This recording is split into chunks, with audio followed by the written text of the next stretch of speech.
Hello दोस्तों, सत श्री अकाल। आज हम सीखेंगे फ्रेम कि फ्रेम में हम दो पेज को लिंक कैसे कर सकते हैं।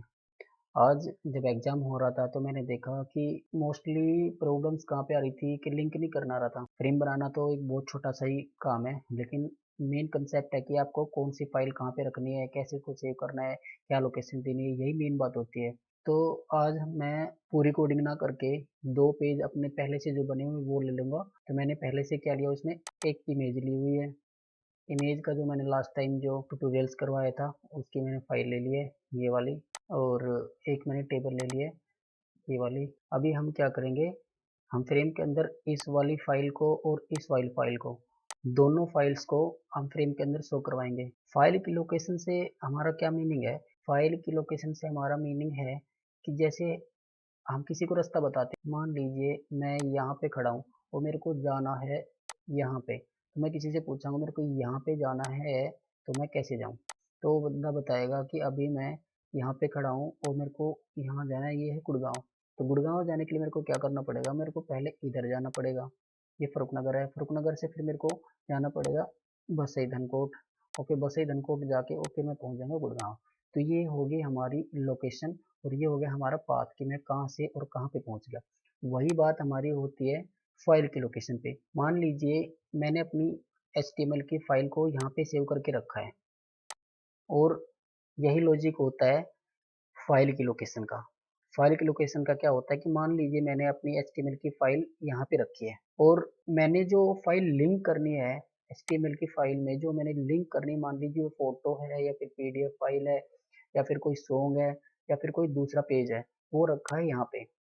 तो मेरे को इस वाले फाइल को बताना पड़ेगा कि मेरे को पहले इस वाले फोल्डर से इस वाले फोल्डर में जाना पड़ेगा, फिर इस वाले फोल्डर से इस वाले फोल्डर में जाना पड़ेगा, फिर इस वाले फोल्डर में जाके मेरे को इस वाले फोल्डर में जाना पड़ेगा, और इस वाले फोल्डर में मेरे को मिलेगी अपनी फाइल जो मैंने लिंक करनी है। ये उस फाइल का नाम मान लीजिए हमारे पास A है, B है, C है, जो भी है। अगर वो फाइल हमारे पास डॉट जेपीजी है, मान लीजिए फोटो है हमारे पास डॉट जेपीजी है, तो हम a डॉट जेपीजी लिख देंगे। और मान लीजिए हमारे पास वो फाइल MP3 है, तो हम उसमें फाइल का नाम प्लस डॉट MP3 लिख देंगे। अगर मान लीजिए हमारे पास कोई पेज है, तो पेज हमने HTML में बनाया है, तो हम उस फाइल का नाम और डॉट HTML लिख देंगे।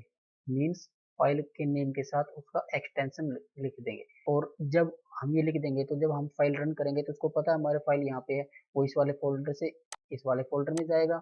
इस वाले फोल्डर पे हमने बताया कि यहाँ से हम जाना इस वाले फोल्डर में, ठीक है। इस वाले फोल्डर से हमने उसको बता दिया इस वाले फोल्डर से जाना इस वाले फोल्डर में। इस वाले फोल्डर में ए नाम की एक फाइल है जो हमें शो करवानी है, तो यहाँ से वो उस फाइल को शो करवा देगा।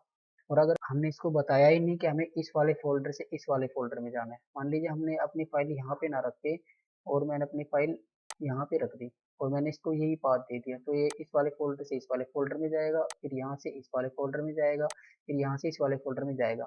और यहाँ पे देखेगा a.jpg नाम से कोई फाइल है, लेकिन हमने फाइल कहाँ पे रख दी, दोबारा यहाँ पे।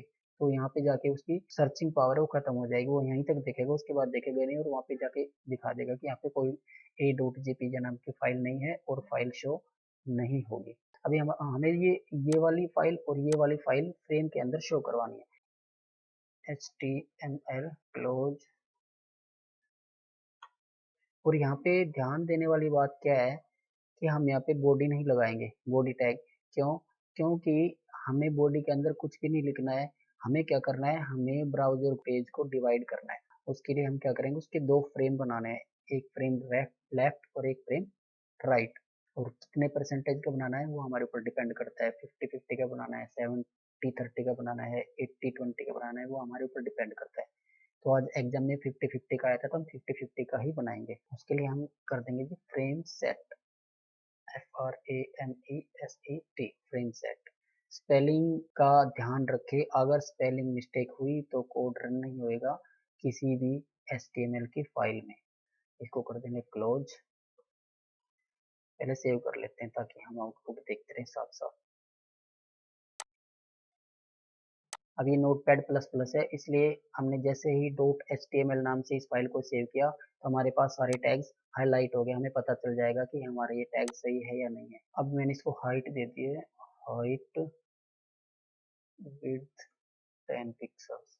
और मेरे को कितना डिवाइड करना है, रोज इज इक्वल टू 50%, 50%।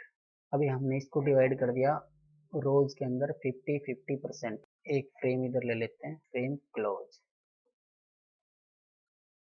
सोर्स हमने डालना है, ये वाला जो पेज है वो शो करवाना उस वाले फ्रेम में। इस वाले पेज का क्या नाम है, इमेज, तो हम उसमें इमेज डाल देंगे।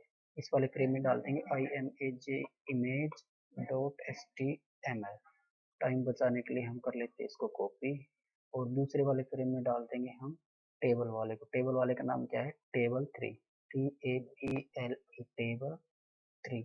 और ये ध्यान रखिए कि अगर हमने नाम में स्पेस दिया है तो हम इधर भी स्पेस देंगे। कहने का मतलब ये है कि एग्जैक्ट सेम होना चाहिए, जो नाम यहाँ वहाँ पे है वही नाम यहाँ पे होना चाहिए। ये देखिए हमारे पास आ गया, एक इमेज वाला दिया था और दूसरा दिया था हमने टेबल, दोनों फ्रेम्स के अंदर आ गए। अगर मान लीजिए हमारे पास हॉरिजॉन्टल आ रहा है और अगर हमें चाहिए वर्टिकल, तो वर्टिकल के लिए क्या करेंगे, हमने यहाँ पे दिया था रोज, तो इधर हम कर लेंगे कॉलम, COLS, कॉल्स, तो हमारा आ जाएगा वर्टिकल। ये आ गया वर्टिकल। इसमें हम जो चाहे मर्जी जो सा पेज भी इधर डालेंगे वो इधर शो कर जाएगा। और अगर मान लीजिए दूसरे एग्जाम में 50-50% ना आकर के कोई और रेशियो आता है, तो उसके लिए भी हम क्या करेंगे, इधर रेशियो चेंज कर देंगे। इधर 50-50 है तो हम इसमें क्या कर देंगे, मान लीजिए हमारा 70 आता है, 70-30, तो इधर 70-30 कर देंगे। तो वहाँ पे जाके अगर आउटपुट हम चेक करेंगे तो ये अगर हमारा होगी ये 70, ये 30,